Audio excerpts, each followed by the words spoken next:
Comment résoudre des équations de la forme x carré égale à a? Tel est le cours que nous verrons aujourd'hui. Salut, je suis M. Coblan Serge, ton professeur de mathématiques, et je suis très heureux de te retrouver dans cette autre vidéo. L'objectif de ce cours, c'est de t'apprendre comment résoudre des équations de la forme x carré égale à a.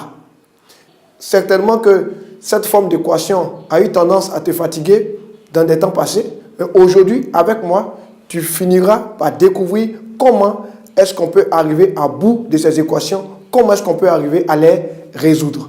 Et donc, comme plan de ce cours, premièrement, nous verrons comment résoudre des équations de la forme x carré égale à a, c'est-à-dire les propriétés, les techniques, l'astuce qu'il faut pour pouvoir résoudre une équation de la forme x carré égale à a. Ensuite, nous ferons dans la deuxième partie de ce cours quelques applications pour t'aider à mieux comprendre ce cours. J'espère que tu es enthousiaste à l'idée de faire ce cours avec moi. Alors, on y va.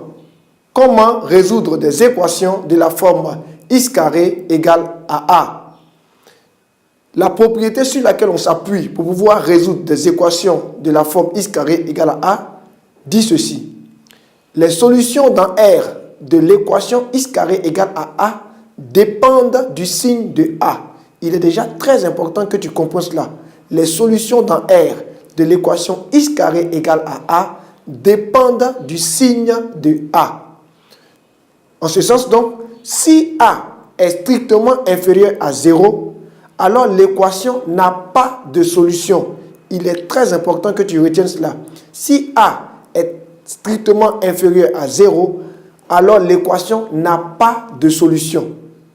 Maintenant, si a est égal à 0, alors l'équation possède une unique solution qui est 0. Si a égale à 0, alors l'équation possède une unique solution qui est 0.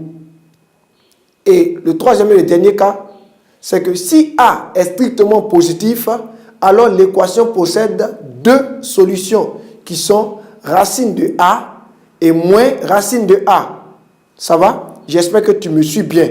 Je reprends cette dernière partie pour toi. Si a est strictement supérieur à 0, alors l'équation possède deux solutions qui sont racine de a et moins racine de a. Ça va? J'espère que tu me suis toujours.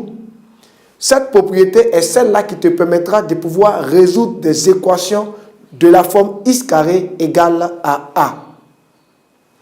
Maintenant, ce qu'il faut savoir de façon plus profonde concernant cette propriété, il faut savoir que si a est strictement inférieur à 0, l'équation n'a pas de solution car un carré est positif. Car un carré est positif.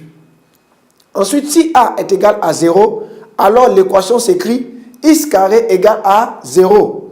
Donc, x est égal à 0. Ça va? J'espère que tu comprends combien de fois c'est simple. Enfin, si a est strictement positif, x carré est égal à a équivaut à x carré moins a égale à 0. Soit x moins racine de a, facteur de x plus racine de a égale à 0. Ce qui revient à dire que x moins racine de a égale à 0 ou x plus racine de a égale à 0.